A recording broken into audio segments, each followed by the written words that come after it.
नमस्कार, मैं हूं अवनिंद्र राजतोष।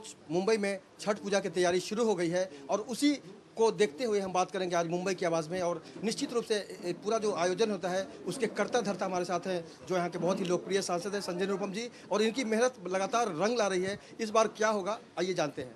बहुत बहुत स्वागत है आपका। धन्यवाद। इस बार छठ पूजा की तैयारी किस तरह से होगी, क्या स्पेशल होगा? सबसे पहले हर साल की तरह वहाँ पर छठ व्रतियों के स्वागत सत्कार का विशेष इंतजाम होगा। बीच की सफाई होगी, एक भव्य ऐसा एक सांस्कृतिक आयोजन होगा। मनोज तिवारी जी से मेरी बात हुई, वो स्वयं आएंगे। और भी अच्छे जो कलाकार हैं, विजय भारती वगैरह तो आएंगे, और भी कोई नए कलाकार लाने का हम प्रयास कर रहे हैं।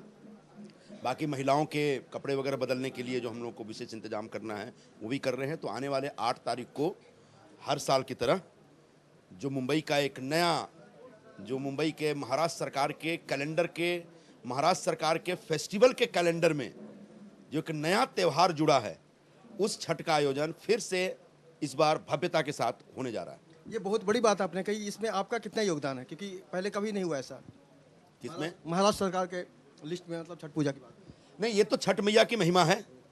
मुंबई के लोगों को पता ही नहीं था छठ क्या है। लोग कई बार मुझे पूछते थे ये क्या है। जब हम लोगों ने 98 में शुरू किया तब मुंबई में आमतौर पर किसी को छठ का आयोजन मालूम नहीं था। और जब जुहू के बीच पे शुरू हुआ तो पहली बार 20-25 हज़ार लोग आए।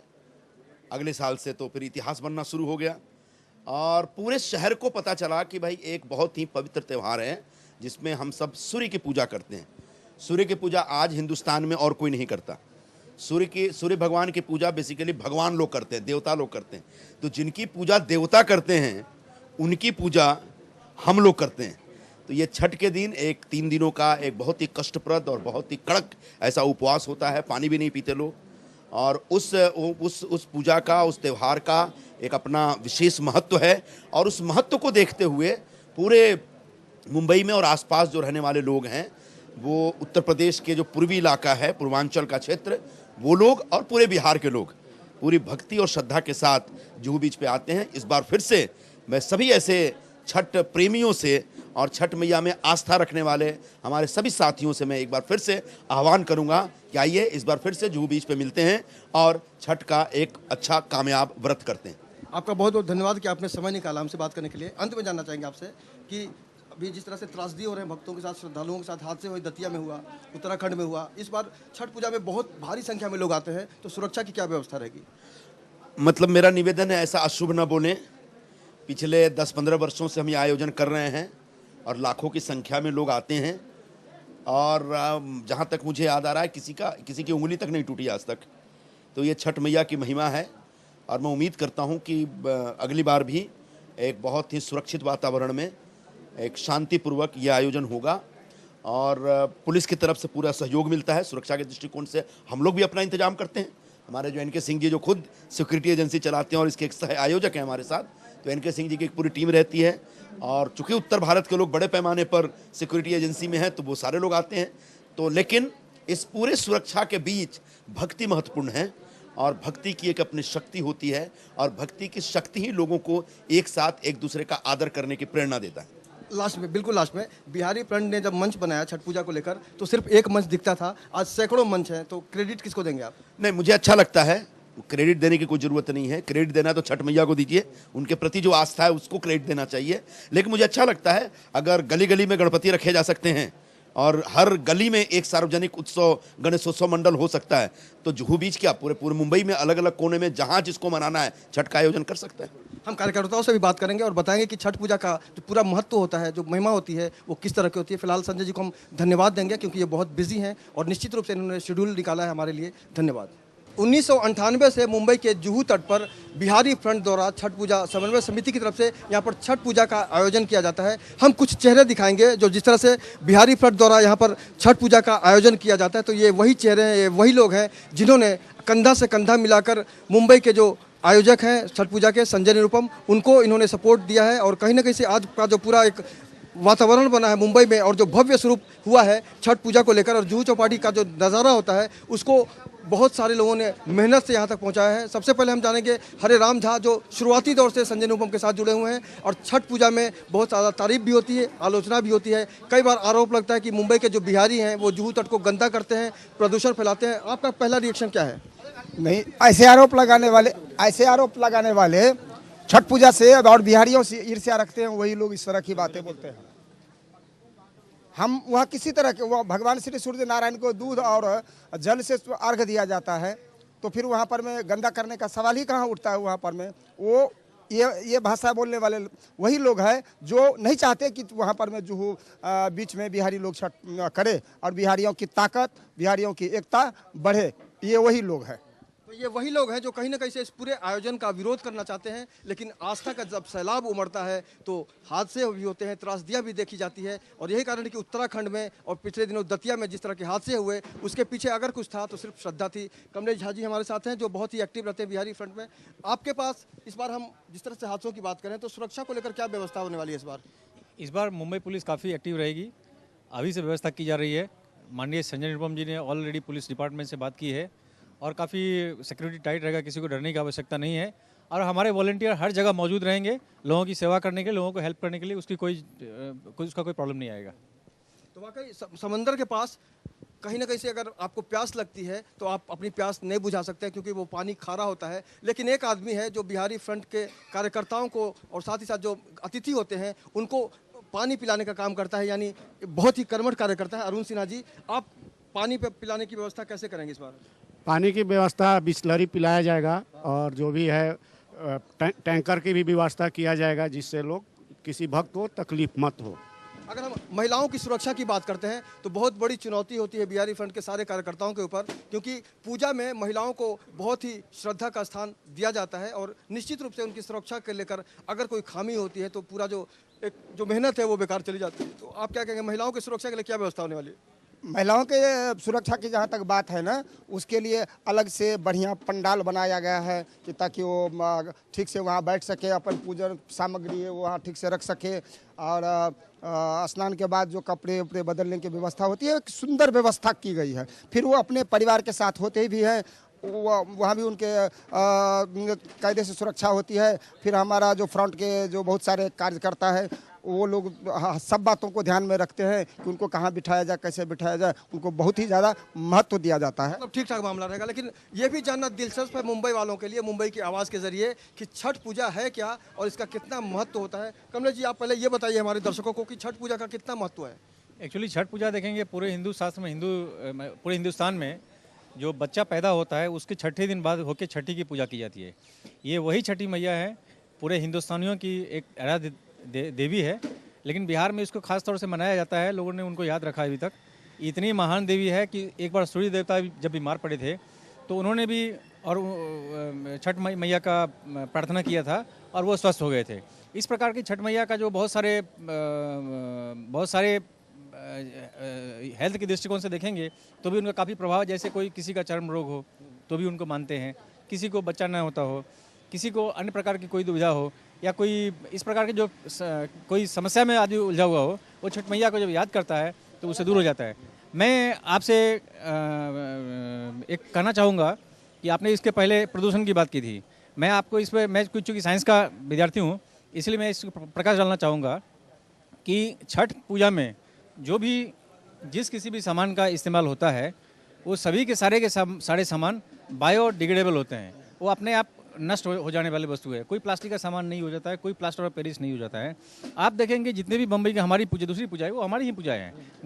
गणेशोत्सव हो, सरस्वती पूजा हो, कोई भी पूजा हो, तो दुर्गा पूजा हो, ये इसमें जो मूर्ति का विसर्जन होता है उसमें शायद कोई केमिकल भी होगा। मेरे से कोई विरोध नहीं है, मैं भी गणपति का भक्त हूँ, मैं भी दुर्गा माता का भक्त हूँ और सरस्वती पूजा भी हम लोग करते हैं। लेकिन ये बायोडिग्रेडेबल मटेरियल नहीं होते हैं बहुत सारी चीज़। लेकिन जो छठ पूजा में इस्तेमाल होता है ये सारे के सारे वस्तु बायोडिग्रेडेबल है, अपने आप खत्म होने वाली चीज़ें हैं। फिर भी हमारे 200 कार्यकर्ता छठ पूजा के बाद उसको साफ करने का कार्यक्रम करता है। इसलिए जो कोई भी लोग प्रदूषण का बात करते हैं मैं उसे पूरी तरह रिजेक्ट करता हूं। उनके मन में कोई मैला भावना है इसलिए वो ऐसा बात करते हैं।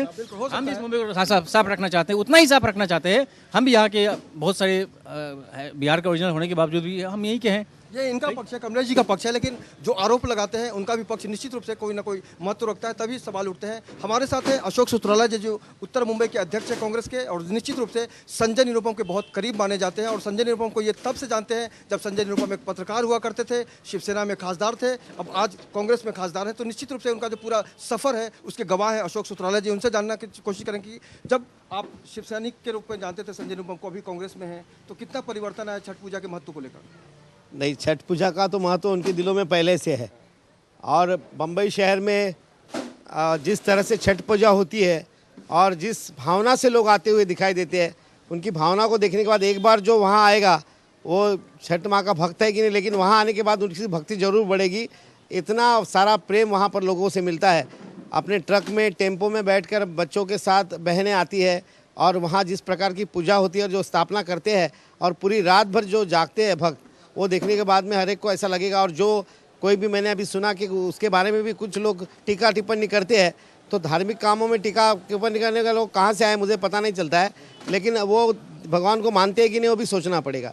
तो ऐसे लोग जो टीकाकार होते हैं, और मराठी में कहते हैं जो टीका करने वाले हैं ना, उसका घर अपने बाजू में होना चाहिए, ताकि आज ज़्यादा से ज़्यादा आदमी जोश से काम करता है।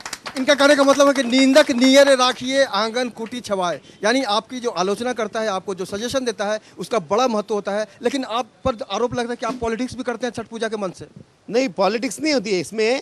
छठ पूजा जो की भावना है लोगों की, वो एक पॉलिटिशियन के पास में जब आते हैं कि साहब इतना बड़ा काम है वो आप ही कर सकते हैं, और उस काम को अगर संजय निरुपम जी अगर ये कह दे मैं नहीं कर सकता हूँ तो ठीक नहीं है। अगर इसमें और भी कोई संस्था है, अगर इससे भी बड़ा कार्यक्रम करे तो संजय निरुपम जी वहाँ पहुँच जाएंगे। एक खासदार होने के बाद भी कार्यकर्ताओं को विश्वास में लेते हुए उनकी जो पूजा की भावना है उसको सक्षम करने का काम, और उसमें भी काफ़ी लोग दिक्कतें लाते हैं। तो एक पॉलिटिशियन अगर उसके साथ में रहता है तो उसकी एक ताकत बढ़ती है, लोगों में विश्वास बढ़ता है कि हम वहाँ तक जाने पे सुखरूप है कि नहीं, सुरक्षित है कि नहीं। तो बम्बई शहर में हमेशा जब जब लोगों को असुरक्षितता महसूस हुई है, संजय निरुपम जी उनके साथ में खड़े हुए हैं। तो बात करने के लिए शुक्रिया। और हमारे साथ हैं संजय निरुपम के साथ काम कर चुके पत्रकार संजय मिश्रा जी। उनसे हम जानने की कोशिश करेंगे कि उन्होंने छठ पूजा का जो बदलाव है, जो स्वरूप है, उसके बारे में किस तरह का अनुभव रखा है। आप संजय जी आप आइए और आप बताइए कि जिस तरह से ये बिहारी फ्रंट द्वारा आयोजित छठ पूजा का जो आयोजन भव्यतर भव्य होता जाए, तो आप कैसे देखते हैं इसको? बिल्कुल आशुतोष, जिस प्रकार से जो छठी मैया का जो व्रत रखते हैं तमाम व श्रद्धालु, हजारों नहीं बल्कि लाखों की संख्या में मुंबई व ठाणे जिले से जुड़े आसपास के इलाकों से वहां पहुंचते हैं, और खास करके वह दृश्य भाव विभोर कर देने वाला होता है जब वहां का वह आलम, जो महिलाएं हैं, जो पुरुष हैं, जो बच्चे हैं, सब लोग वहां पहुंचते हैं। जैसे एकादशी देखी जाती है, लोगों के पास गन्ने को अपने साथ में लेकर कैसे वह छठी मैया का व्रत रखते हैं, और अल सुबह भोर होते ही वह एक बार सूर्य देवता को अर्घ देने के बाद अपना व्रत तोड़ते हैं। लेकिन जिस प्रकार से तमाम बिहारी समाज, उत्तर प्रदेश के समाज के लोग मुंबई के सांता क्रूज विले पार्ले स्थित वह समंदर के किनारे जो बड़े लाखों की संख्या में जमा होते हैं, उसमें अलग अलग इलाकों के लोगों का एक समावेश होता है। और इस पर राजनीति से भी इनकार नहीं किया जा सकता, क्योंकि जो तमाम विपक्षी दल के नेता है अवनिंद्र, उन्होंने भी समय समय पर, जैसे महाराष्ट्र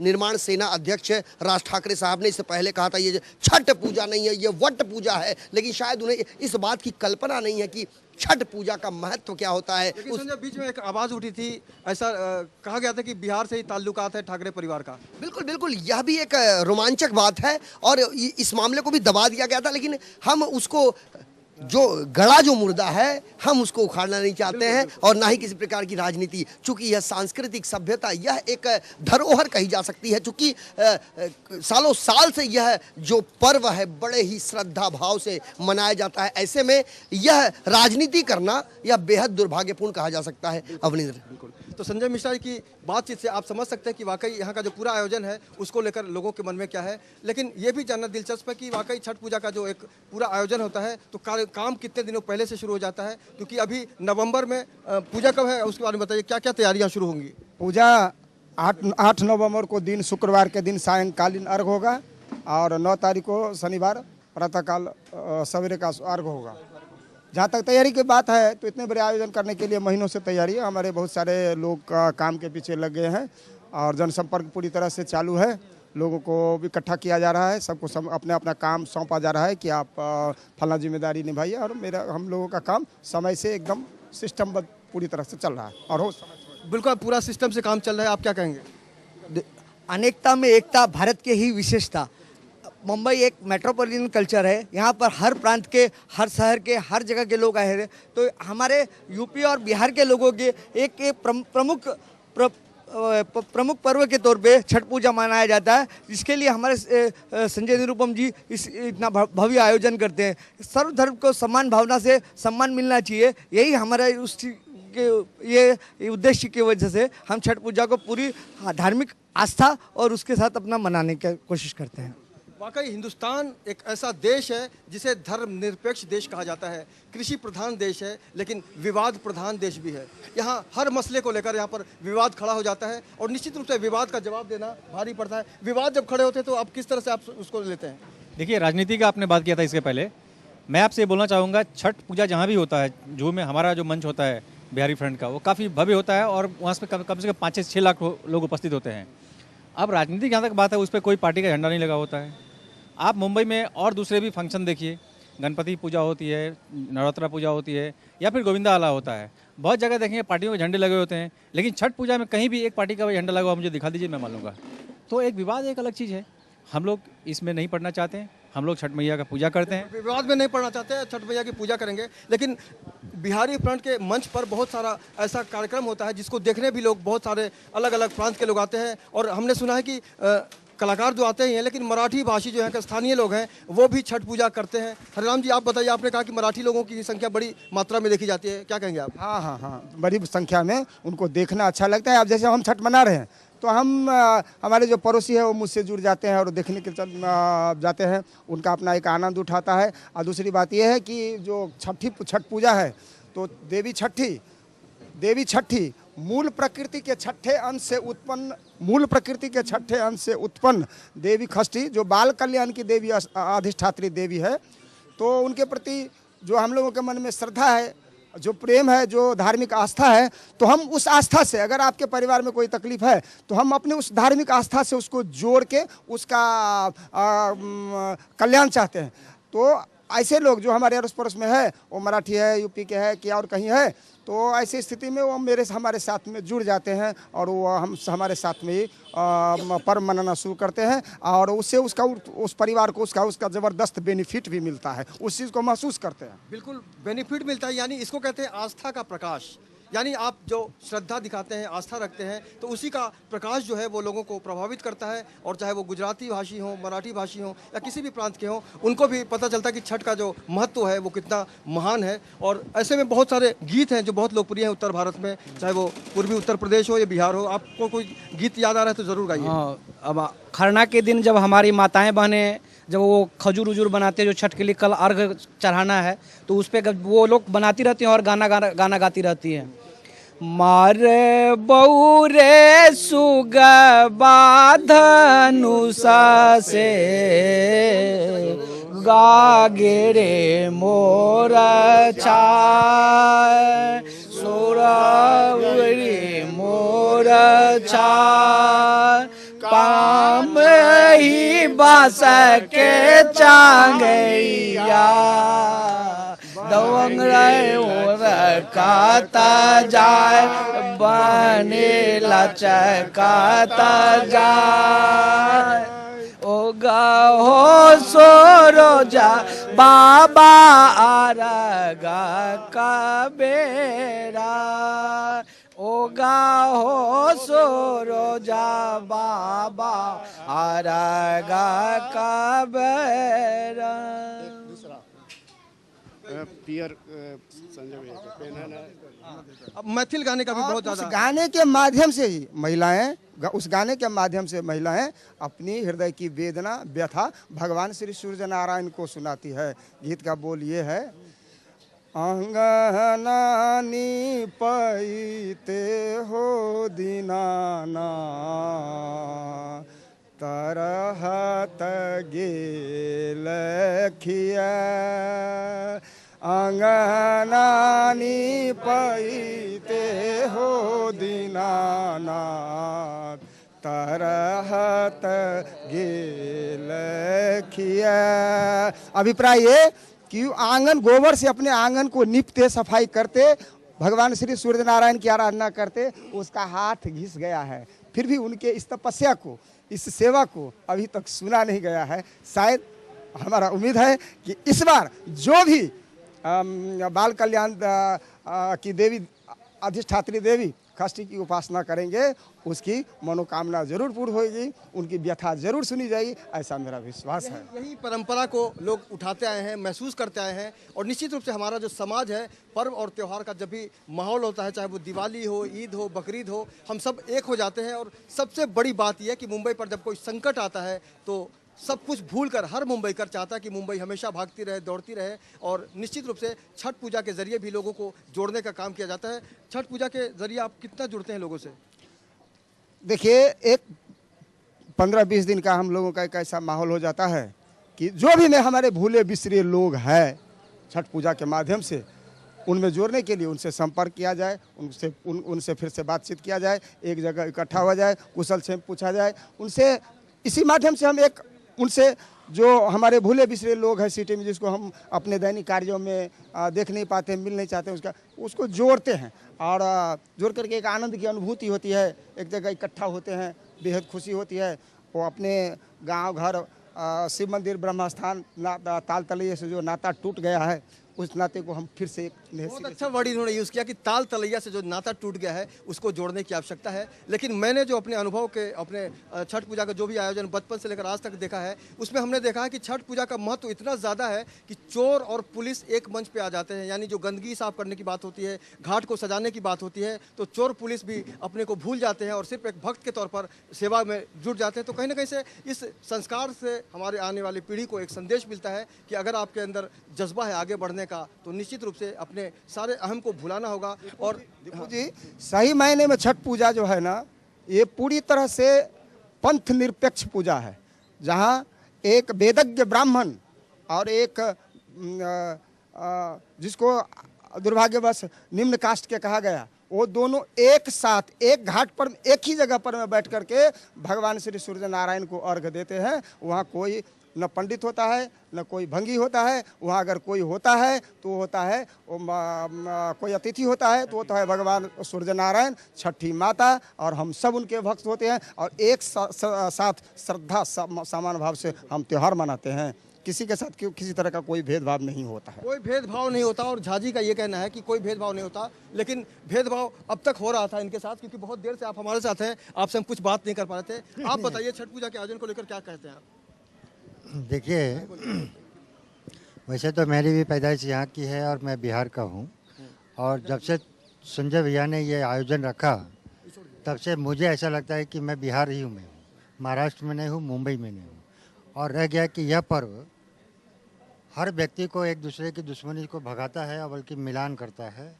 जैसे अब हम कहीं मुलुंड में हमारे कोई लोग हैं, भांडुप में लोग हैं, हम रहते हैं पोईसर में, उनसे मुलाकात नहीं होती है, लेकिन इस दिन सभी लोग एक जगह पर इकट्ठा होकर विष्णु भगवान के प्रताप से हम एक दूसरे को मिलन करते हैं, जुलन करते हैं और एक अच्छा प्रोग्राम होता है, बल्कि दिल साफ हो जाता है। बिल्कुल, दिल साफ हो जाता है। अरुण जी, आप आइए और ये बताइए कि छठ पूजा का जो पूरा जो प्रक्रिया है, उसमें भोजन किस तरह का किया जाता है और क्या सादगी होनी चाहिए? इसमें पूरी तरह शुद्धता रहती है। प्याज, लहसुन, नॉनवेज कुछ भी नहीं खाया जाता है। यहाँ तक कि फ्रूट भी एक दिन पहले से 2 दिन जो चढ़ाया जाता है सूर्य भगवान को, वो भी खाना बंद हो जाता है जब तक आदमी पूजा नहीं कर पाता है। तो इसमें एकदम शुद्धता की व्यवस्था किया जाता है कि कोई चीज़, जो भी प्रसाद चढ़ाया जाता है वो एक दिन पहले से, आदमी 2 दिन पहले से खाते नहीं हैं। शुद्ध घी का यूज होता है, तेल भी नहीं खाते हैं, लहसुन भी नहीं खाते हैं। और खरना के दिन खीर गुड़ का और दूध का मिला हुआ जरूरी रहता है।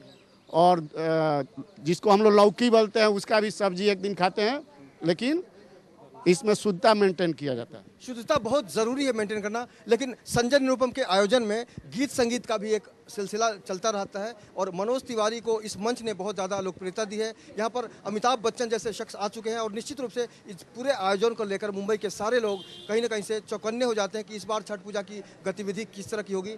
इस बार किस तरह का रंगारंग कार्यक्रम होगा, बताइए। इस बार मनोज तिवारी जी आ रहे हैं, राजू श्रीवास्तव जी आ रहे हैं और बहुत सारे स्टार आ रहे हैं और बहुत ही अच्छा आयोजन किया गया है, जो कि छठ पूजा के अवसर पर दिखाया जाएगा, है ना।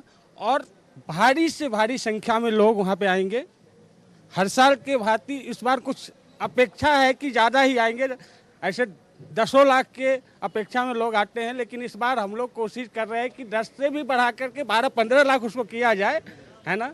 और ये छठ पूजा पूरी तरह से लोग यूपी और बिहार में जानते थे, लेकिन वर्ल्ड स्तर पे पहुंचाने वाले अगर कोई व्यक्ति है तो श्री संजय निरुपम जी हैं।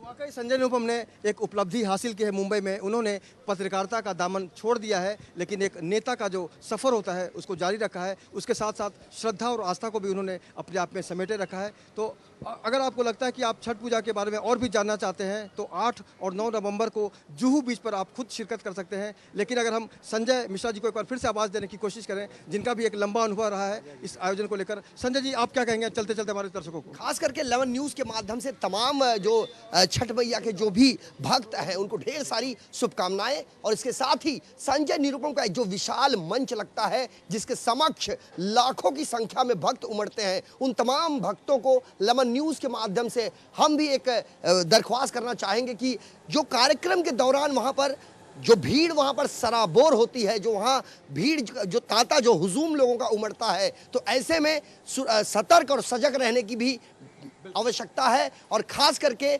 जो लालायित होते हैं एक झलक पाने की, जो सदी के महानायक हो या विशिष्ट अतिथि हो, मनोज तिवारी हो या रवि किशन हो, तमाम लोगों को देखने के लिए जो भीड़ वहां उमड़ती है, उस भीड़ से भी ये गुजारिश है कि आप वहां शांति बनाए रखेंगे ताकि यह जो कार्यक्रम है वह इसमें 4 चांद लगे और यह सफल हो सके। आपका बहुत बहुत शुक्रिया। लेकिन हम आपको बताना चाहेंगे कि मुंबई की आवाज़ के जरिए हमारा मकसद होता है अलग अलग इलाकों की समस्याओं को उजागर करना, उसका समाधान ढूंढना। आज के इस सफ़र में इतना ही। कल हमारी आपकी फिर मुलाकात होगी। आज संजय मिश्रा जी के साथ अवनींद्र आशुतोष को दीजिए इजाज़त। कल हम फिर मिलेंगे, तब तक के लिए आज्ञा दीजिए। नमस्कार।